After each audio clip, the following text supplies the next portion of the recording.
நமது நாட்டின் விடுதலைக்காகவும் நமது மக்களின் உரிமைகளுக்காகவும் தமிழ் மண்ணிலிருந்து தீரத்துடன் போராடி உயிர் நீத்த எண்ணற்ற வீரர்களின் தியாகத்தை எப்போதும் போற்றுவேன். நமது அன்னை தமிழ் மொழியை காக்க உயிர் தியாகம் செய்த மொழிப்போர் தியாகிகளின் இலக்கை நிறைவேற்றும் வகையில் தொடர்ந்து பாடுபடுவேன். இந்திய அரசியலமைப்பு சட்டத்தின் மீதும்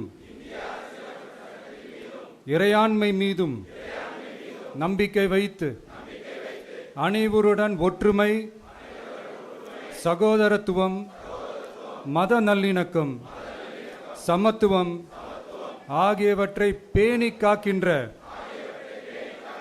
பொறுப்புள்ள தனி மனிதராக செயல்படுவேன். மக்களாட்சி, மதச்சார்பின்மை, சமூக நீதி பாதையில் பயணித்து என்றும் மக்கள் நல சேவகராக கடமையாற்றுவேன் என உறுதியளிக்கின்றேன்.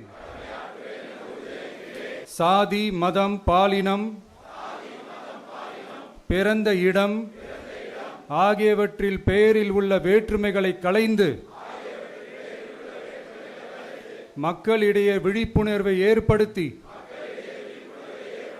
அனைவருக்கும் சம வாய்ப்பு, சம உரிமை கிடைக்க பாடுபடுவேன். பிறப்புக்கும் எல்லா உயிர்க்கும் என்ற சமத்துவ கொள்கையை கடைபிடிப்பேன் என்று உளமாற உறுதி கூறுகின்றேன். தேங்க்யூ.